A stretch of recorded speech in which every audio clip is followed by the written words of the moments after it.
Assalamu alaikum. Welcome to Afghan Cooks. I'm Miriam, the Afghan who cooks, and today we're going to do a very traditional dish in Afghanistan, nachos. Wait, don't contradict me. You'll see when we're all done that there's nothing more Afghan than these nachos. Step one, we're going to cook the lamb shanks. My Instapot, it's set on saute, if you can see. Add some oil to the pan. I'm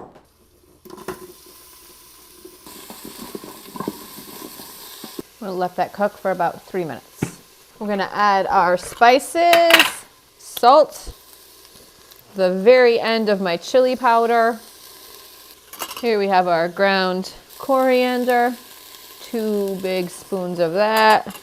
Ground cumin, 2 teaspoons of that. 1 teaspoon of turmeric, black pepper, about 2 tablespoons of tomato paste. I just bought the jar today. We're gonna stir all of that up together. And then we're gonna add our lamb shanks. Okay, I have 2 lamb shanks. You wanna get that sauce all over your lamb shanks, okay? I always forget this. We're gonna add a big spoon of this. We're gonna add a tablespoon of the ginger garlic paste. Now what we're gonna do, now that it's brown and it's covered in this spice mixture, is we're gonna add some water. The brown bits on the bottom. You wanna grab up all of those brown bits on the bottom, all the good tomato paste and the spices that have cooked. You wanna make sure all of that gets thoroughly incorporated. So scrape the bottom of your pot. Now we're gonna cover it. Follow the instructions on whatever your pot is. And now we're gonna set this on meat, and it automatically goes to 13 minutes. I'm gonna set it for 20 minutes because I want it to be really super tender.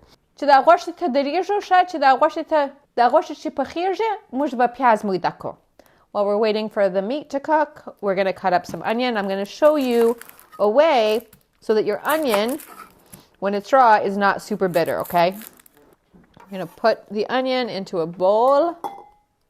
We're gonna add water. And here I just have some white wine vinegar and salt. We're gonna put that aside and we're gonna move on to cutting our tomatoes for a salata. The salata is gonna have onions and tomatoes. We're not gonna put cucumbers in it, but we are gonna add the cilantro too. So when you're ready to go, and I will.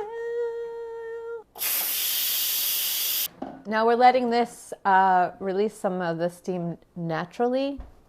I'm going to rinse out the onions that have been soaking here for about 15 minutes. We're going to let these onions dry off a little bit. Here we have the chopped tomatoes, cilantro. I have some dried mint here and limon, malga. I drain them and I rinse them with cold water to get rid of the vinegar and salt. One of the things we need to talk about with nachos is how to not get soggy nacho. So you can see this is liquidy. But when we put it on top of the nachos, we want to make sure that we only take the solid part and the liquid stays behind. And when we put it together, we're going to show you how we do that. Top with our dried mint. And that's one of the reasons why we don't use cucumbers, because cucumber is also very liquidy, right? This salt is also going to draw out the water, which again, if you're not careful when you put it together, will make your nachos wet, right? I'm gonna put it in a Tupperware and a container so it's ready to go so that we can put it together when we go to my brother's house tonight. You can see how that meat just pulls apart, and that's what you wanna see. The nacho da para pakarti chips. We're not going to use nacho chips for these nachos because these are authentic Afghan nachos. Don't doubt my authenticity here, okay? If you don't believe that nachos are Afghan, I don't know what to tell you. I have 2 kinds of bread here. I have this very thin bread. They make it at a local bakery. Okay, it looks like this. It looks like somebody already ate some of this one.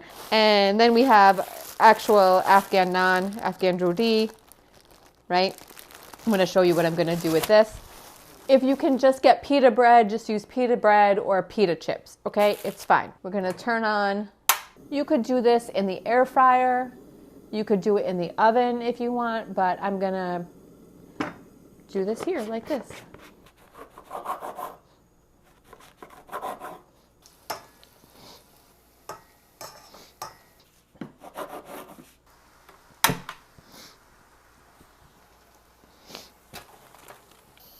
I turned the lamb on for another 13 minutes, so it's a total of about 35 minutes for this, and it had the natural release.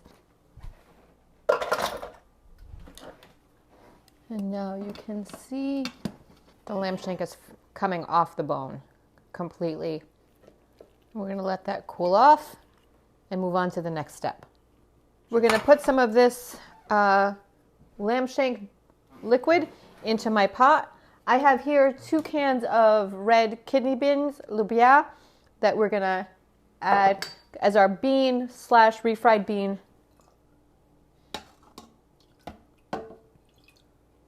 I'm going to add the kidney beans directly into this pot. Stir it around to get all of the juice all over those kidney beans. I need a little more salt because remember the meat got cooked into that salt, so the meat has all of the good namak, malga, all the good salt flavor. 1/4 teaspoon of salt. It's the easiest lobia you'll ever make in your life because you already did all the work for your lamb shank. That's it. The work is done.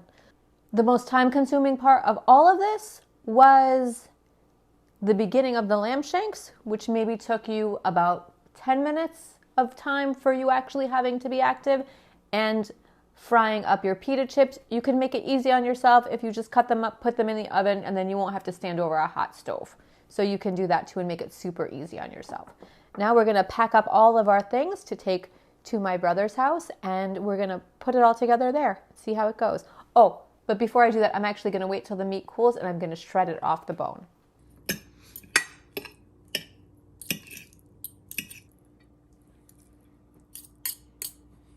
Okay, so I packed up our chips, and we have our beans here, our meats, our salad. I also have here some hot peppers, some chili peppers. God bless Northern Virginia is we can buy chutney in the local market, the local Persian market. And this is actually made locally. It's actually made in the town where I live. So that's amazing. We do have a recipe for this. Guys, we have a recipe for everything, okay? We have a recipe for sauté. If you need to know how to make that, you can click on the link below. We have a recipe for homemade chutney, which I highly recommend that you make, and kashk. Now, because we don't normally eat cheese in Afghanistan, we're not a cheese eating culture. Get it, culture, cheese. How would you describe it? Anyway, I'm just gonna put a picture of what it looks like when it's originally made or when it's dried out. And then it is a sour cream, a yogurt on steroids, okay? It is a very strong, powerful taste. We're gonna put all of this in the car. We're gonna drive to my brother's house, and then we're gonna put it all together there and see how it turns out. Now we're gonna put together our nachos. House will be TikTok famous. What up? Okay, now we're gonna add our meats. And we're gonna add the beans.